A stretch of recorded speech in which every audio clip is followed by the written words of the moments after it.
Join us now for Education Matters, a weekly look at the real people and real stories in education across North Carolina.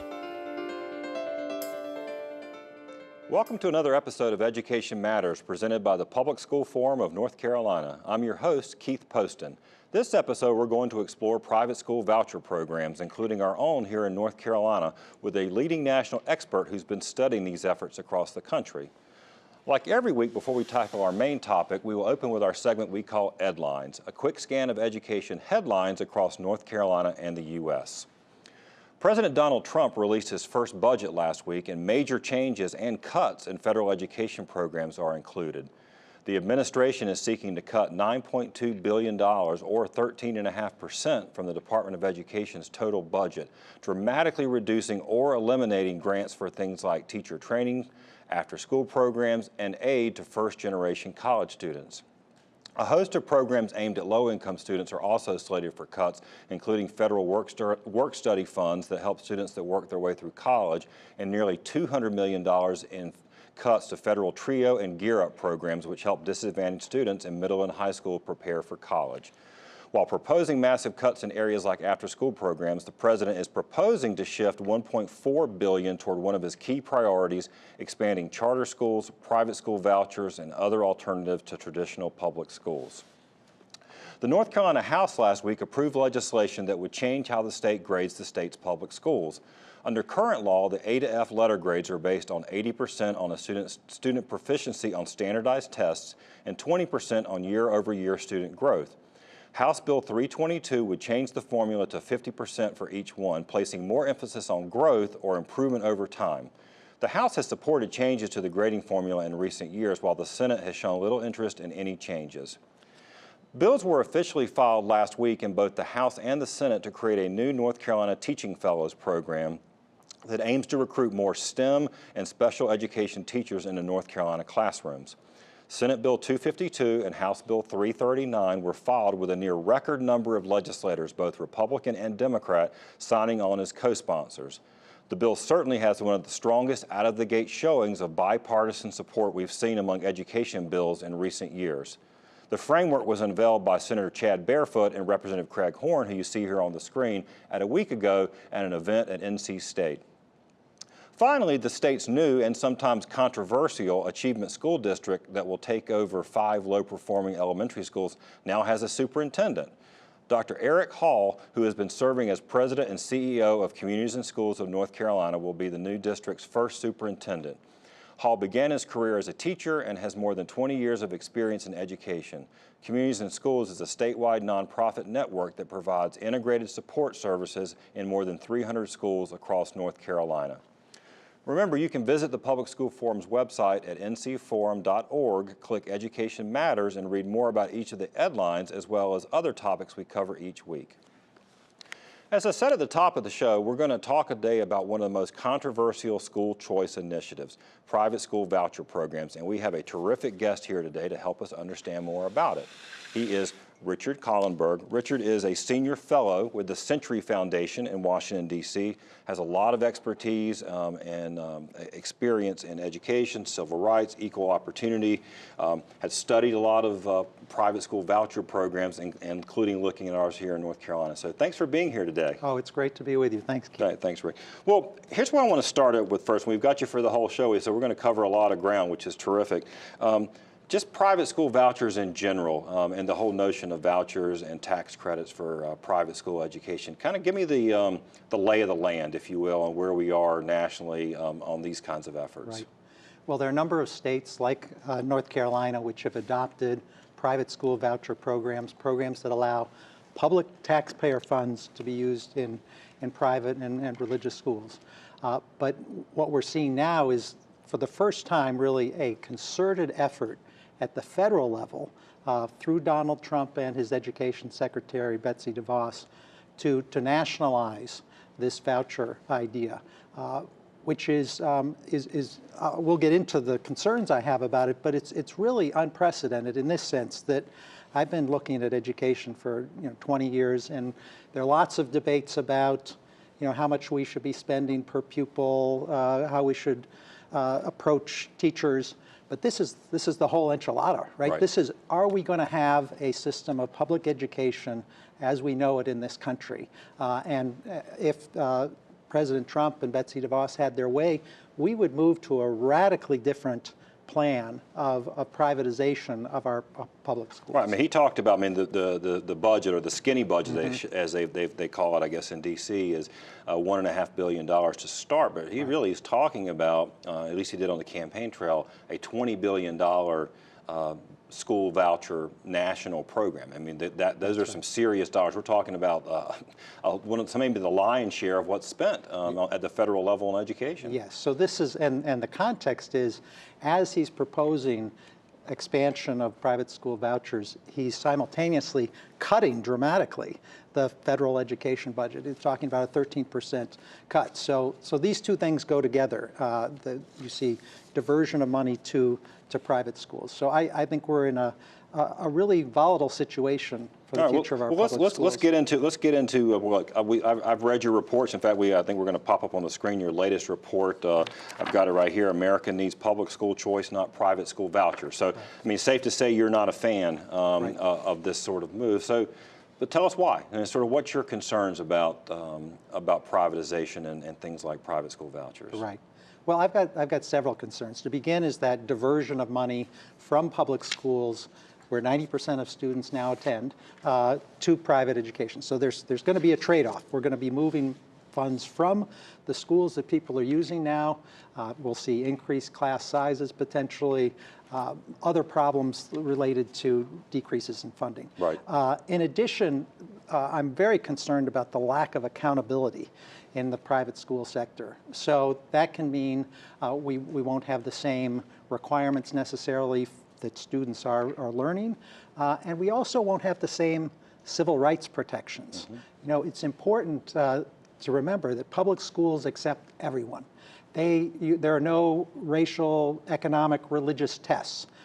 That's not true of private schools that receive public funding. So you, for example, in North Carolina, have the Fayetteville Christian School that in its handbook says if you are Muslim, if you're Jewish, if you're Hindu, if you're Mormon, don't bother applying. You're not welcome. You are not welcome, and that's not something we want. The kind of message I think we want to send in a democratic society. And this is a school, and we actually highlighted the list, and I think we'll have it later in the show, one of our commercial breaks, the top schools. That academy and several, where 93% of our schools in North Carolina that receive vouchers are religious schools, either primarily evangelical Christian or Muslim academies.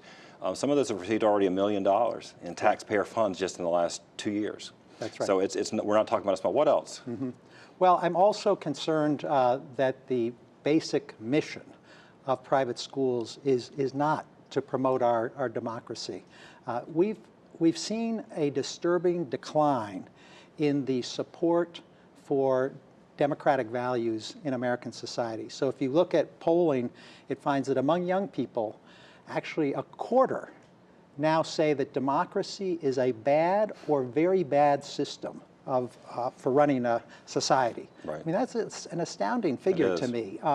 And the problem, or one of the concerns about private school vouchers, is that if you're an Islamic school, if you're a Christian school, if you're a Jewish school, your mission is not to promote democratic values. It's to instill a love of God. And that's fine. I think that's totally appropriate. But if we want our democracy to survive, we want to make sure that students are learning why democracy is important and to really gain that love of democracy. Which is something you see as a unique role of the public school system. That's something that was why it was established, and that is one of the sort of critical missions, correct? Yes. Now, if you go back to the founders of public education in this country, Horace Mann, and even further back to the founders of the Constitution, they wanted an educated populace, not so much to develop skills for the workforce because it was an agrarian society and that wasn't the chief mission. They were deadly worried about a demagogue coming in and diverting democracy. That was, this was a new experiment. We're going to have self-governance, which hadn't happened before. in recent times. And so they were really concerned about making sure people were educated well, both to understand the Constitution, love the Constitution, and also to be able to discern people who were hucksters versus those who were.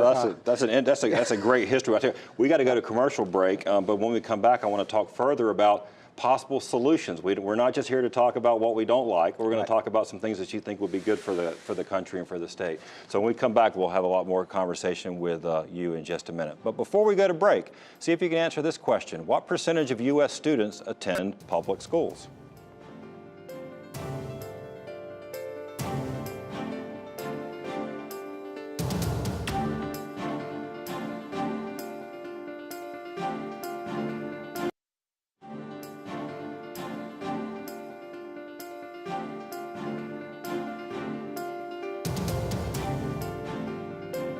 Welcome back to Education Matters. Did you correctly answer D, 90%? 90% of U.S. students attend a public school, 88% here in North Carolina, including district public schools as well as public charter schools.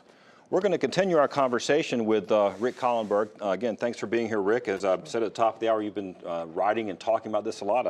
I see you've, in addition to being in the New York Times, the Post, you've been on ABC, CBS, Fox, MSNBC, and see now you can add Education Matters to your bio. So we appreciate you being here.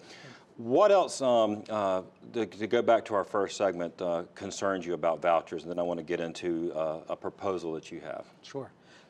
So one of the other major concerns is that vouchers haven't been proven to increase the academic achievement of students.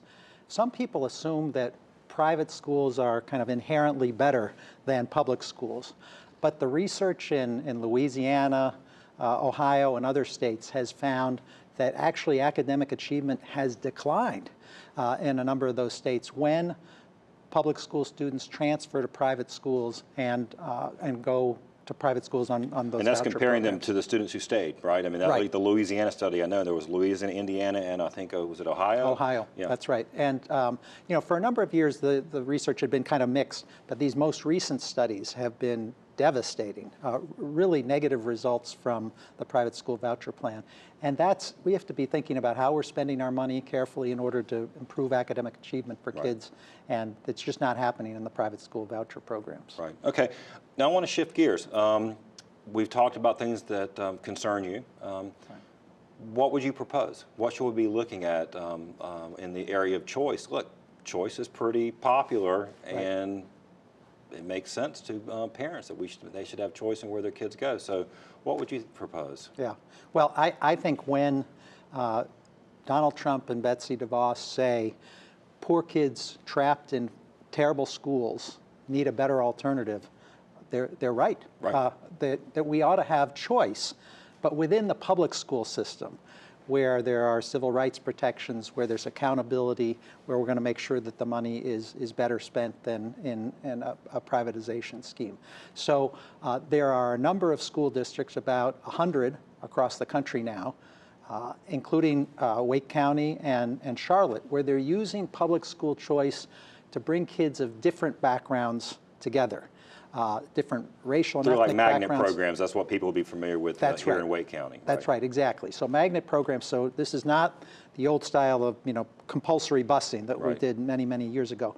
We're instead saying, can parents come together voluntarily for their students to learn what it's like to live in a diverse society? You know, as the changing demographics of the country make clear, everyone can benefit from being in a diverse school environment. I mean, why is that? I mean, is it just because it's the right thing to do? I mean, or is there? I mean, what are the real benefits of an integrated school? And I believe when I read this in your paper, you're not talking about just racial integration. You're talking about actually social economic integration, right? That's right. That, if you look at the research going back 50 years, it's the socioeconomic status of classmates that matters even more than the race in terms of boosting academic achievement.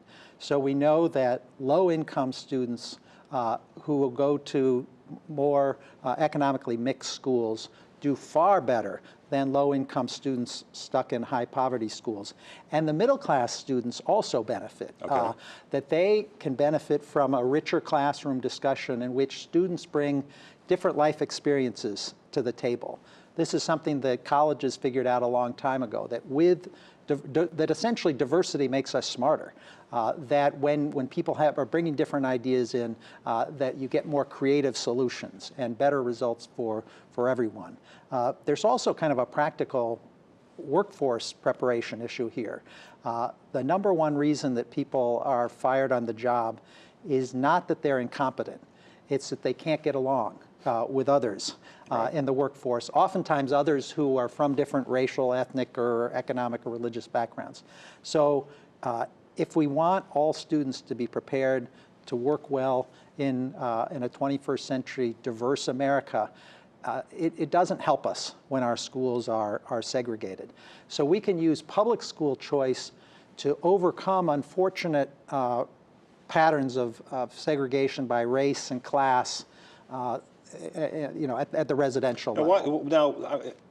Why does just having, moving where there's students of color, and what you're really talking about are poor students, regardless of color, into a middle class school? What exactly does that, why does that work? Yeah, well, one of the reasons has to do with peer effects. There's a lot, broad literature on the fact that students are influenced by one another, and this is something every parent knows as well. And so students benefit when they are around peers who expect to go on to college and are acting along those lines. We find that parents in economically mixed schools are more likely to have some time to volunteer in class. So one of the problems in high poverty schools is that parents are so stressed that they are not able to participate in some of those classroom activities, and there's a lot of research to suggest that benefits all students. Right. And you get strong teachers in economically mixed schools as well. And so in Wake County, for example, they have the nationally board certified teachers, the teachers who have demonstrated that they're strong throughout Wake County, not just kind of found in a few more affluent schools. So sort of a final thought on this topic. How would you sort of sum it up quickly on the what you've described today? Well, I think many of us are realizing that our democracy is in trouble, that we have some real challenges. And so what we want to do is figure out how to use choice in order to strengthen our democracy through the public school system, rather than taking a very risky step of privatizing education and kind of outsourcing our ability to build our democracy. Well, we certainly don't need to be more divided, right? No. I think we can agree on that. Thank you so much, Rick, for being here with us today. We appreciate it. And we're going to have, for our audience, we're going to have links on our website, ncforum.org, to Rick Hollenberg's other work. So please take a look for him. After the break, this week's Leadership Spotlight.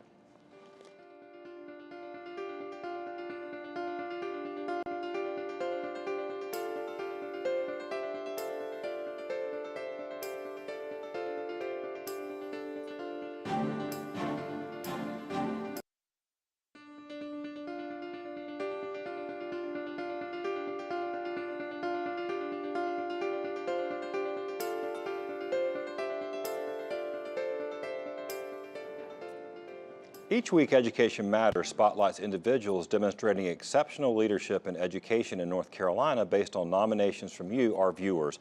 This week, we spotlight Nashonda Cook at Eno Valley Elementary School in Durham. Leadership Spotlight is presented by the NC STEM Center, strategies that engage minds. We know that there's a reading achievement gap. We know there are African American males who are falling far behind their peers and between the cracks. How can we address that? We knew if we built the children's confidence and we gave them experiences and had mentors and were able to have conversations with men who looked like them, that confidence would help build them up. Educators know what our children need. Just allow us to give that to them. And that's what this program has allowed Ms. Cook to do, is to really give the children what we know they need. The Men of Honor here at Eno Valley is for young African American boys, so that they can see what they can achieve in life. The mentors come from all over. Our college students come from UNC at Chapel Hill and the Minority Men of Medicine. program, and they come and they help them out with homework. They play basketball with them, football with them. They also do different activities with them to help them connect what they're learning now to what they're doing in school. We bring people into our school. We don't wait for the boys to connect with police officers in a negative way. I think you have to create a relationship early on so you can learn that everybody deserves respect, everybody's life is valuable. They come to me and they're starting to be conscious about the decisions that they're making. Their teachers come to me and talk about how their grades have shown progress and how, you know, they're helpful to classmates. I have little sisters who come up to me and say, "Thank you for teaching my little brother how to be nicer to me." I want them to think about who they are and what others think when they say their name. I want them to walk away knowing the possibilities that they have, that nothing can stop them. No current situation that they're living in, no one disrespecting them, no one who doesn't believe in them. I want them to walk away thinking, I believe in myself. I know I'm respectful. I know I will be a college graduate, and that's all that I need to be able to achieve my goals. And others will get on board and realize that, you know, I'm going to do this, you know, one way or another, with or without their help. Other schools need to look into having a program such as this, whatever it may look like, whatever small or large scale that they can do. It brings the community into the school, which is amazing, which is what a public education is about. And once people see what's going on in our public schools, they will understand that this really is where education happens and how positive it is and what needs to happen to make sure we have what we need for public education. Another great North Carolina public school teacher. If you know someone who deserves to be recognized, visit our website, ncforum.org, and click on Education Matters, and you'll find a link to nominate someone in your community. After the break, this week's final word.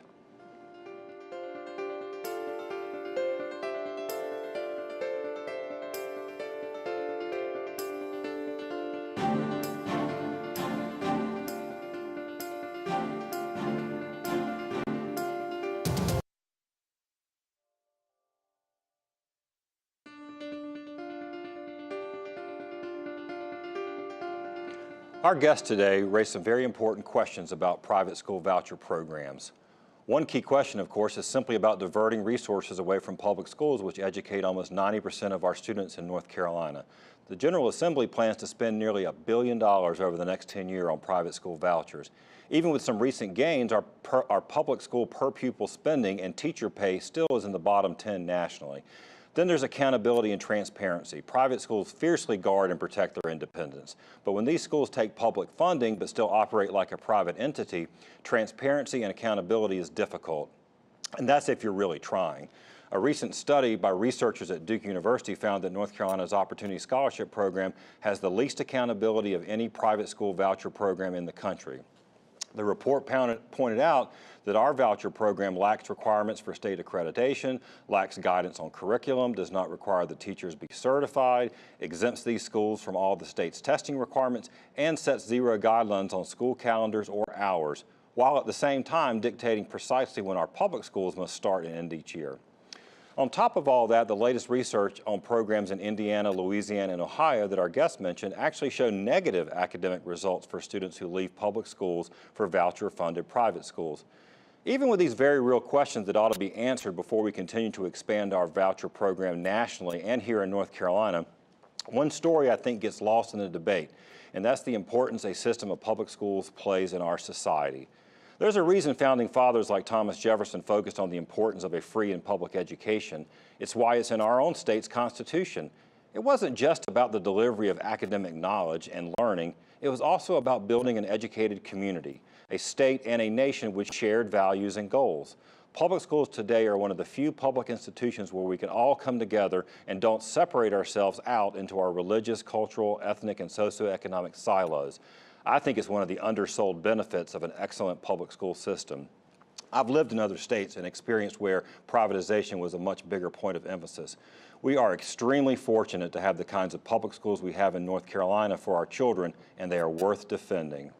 That's it for this week's Education Matters. Next week, we're going to take a closer look at key policy issues in education. So make sure you stay tuned, and we'll see you next week.